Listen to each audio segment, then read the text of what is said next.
اشرف غنی وایي چې که پاتې شوی وم کابل ورانېدو او ډیر خلک وژل کېدل. په سلامونو او نیکو هیلو مو هرکلی کوم. افغان صدر محمد اشرف غنی له افغانستانه د وتلو وروسته په اول ځل په خپل فیسبوک پاڼه یو لیکلی پیغام خپور کړی او په هغه کې یې ویلي دي چې که په وطن کې پاتې شوی وای هم بېشمېره وطنوال شهیدان کېدل او هم به د کابل ښار د بربادي او وراني سره مخامخ کېدو.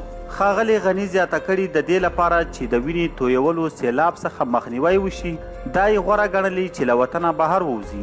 غني د استعفا کولو یادونه نه ده کړې مګر ویلي دي چې طالبانو د تورې او ټوپک قضاوت ګټلی خو د زړونو مشروعیت یې نه دی ګټلی. هغه زیاته کړي هیڅکله په تاریخ کې وچ زور چاته مشروعیت نه دی ورکړی او نه یې ورکوي. د ښاغلي غني په وینا طالبان اوس د خلکو د ناموس مال او ځان ساتلو ذمهوار دي. ښاغلی غني وایي چې نور ډیرې خبرې به په آینده کې وکړي او هغه دا نه دي ویلي چې اوس مهال چیرته او په کوم ملک کې دی. مخکې تر دې ویل شوي وو چې صدر محمد اشرف غني د خپل نایب د قومي سلامتي صلاحکار او نورو نږدې همکارانو سره د یکشنبې په ورځ له هیواده په تیاره کې بهر تللی دی.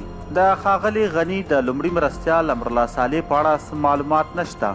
صالح په خپل یو وروستي ټویټ کې وویل هغه به طالبانو ته سر ټیټ نه کړي او نه به هم ورسره یو ځای شي.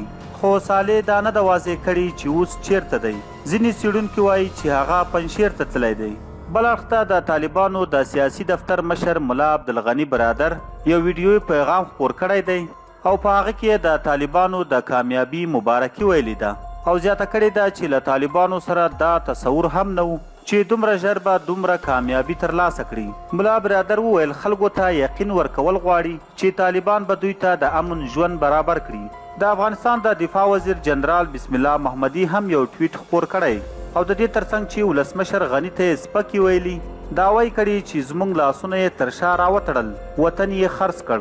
د یکشنبې په ورځ چې د طالبانو د چټکو پرمختګونو په وړاندې د افغان امنیتي ځواکونو وروستۍ مورچې هم تشې شولې د طالبانو پر وړاندې د سرخار کابل دروازې پرانستې پاتې شوې. که څه هم طالبانو دعوه کړې ده چې د دوی جنګیالیو د کابل ښار ځینې سیمې لاندې کړي دي خو یو امریکایي چارواکي VOA ته ویلي چې د امریکا سفارت ودانۍ او حامد کرزی انټرنیشنل ایرپورټ لا هم خوندي پاتې دی. دغه چارواکي د خپل نوم پټ ساتلو په شرط VOA ته وویل زموږ ځواکونه کابل ته د جهازونو پرواز ته دوام ورکوي او د حامد کرزی ایرپورټ او سفارت یې په کلکه ولقه کړی دی. د نیټو یو چارواکي VOA ته وویل موږ مرسته کوو چې د کابل ایرپورټ فعال پاتې شي او افغانستان له نړۍ سره په رابطه کې وساتو.